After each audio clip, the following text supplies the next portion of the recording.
Bismillahirrahmanirrahim. Assalamu alaikum students. My name is Bushra Khan and I am from Meem Grammar School and College. I am going to give you lecture on biology. The topic of our lecture is from chapter 2, Solving a Biological Problem. The topic is how plasmodium gets into the human body. It is present on page 25 and ends on 28.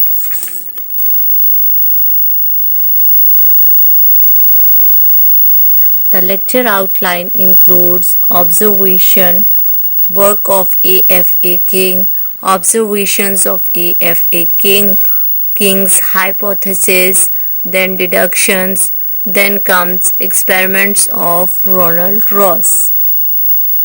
Observation.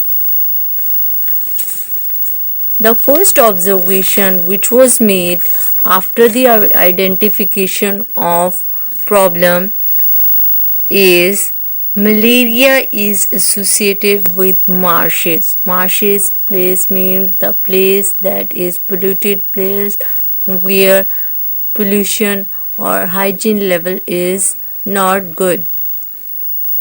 Drinking water of marshes does not cause malaria. Means by the taking of water does not cause malaria.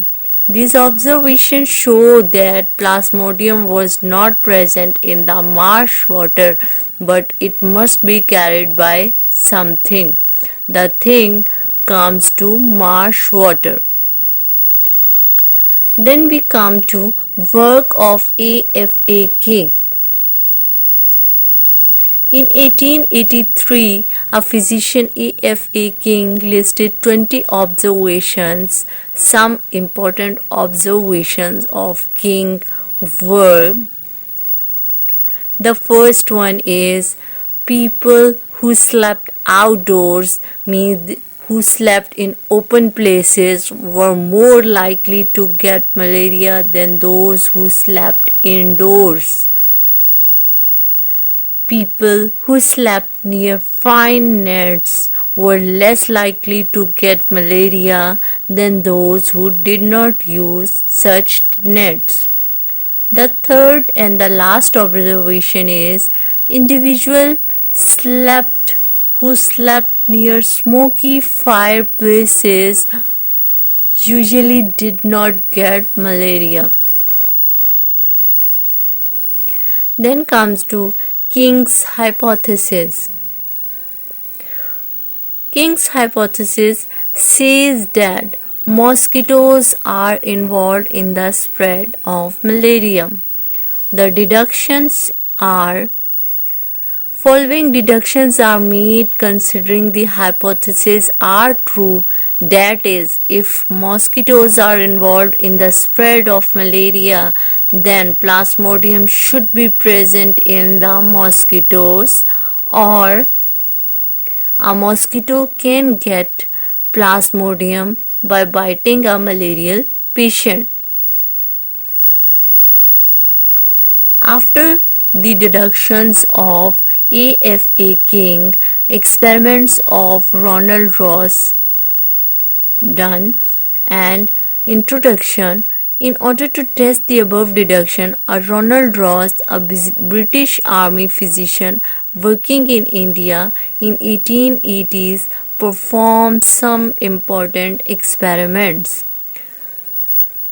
Now the experiment comes. What he had done, Ronald Ross allowed a female Anopheles mosquito to bite a malarial patient. He killed the mosquitoes some days later and found plasmodium multiplying in mosquitoes' stomach. The next logical experiment was to allow an infected mosquito to bite a healthy person. If hypothesis was true, the healthy person would have got malaria, but scientists avoid using human beings for experiment. After doing the experiment, Ronald Ross concluded his experiment by saying that similar relationship is found in mosquito and plasmodium.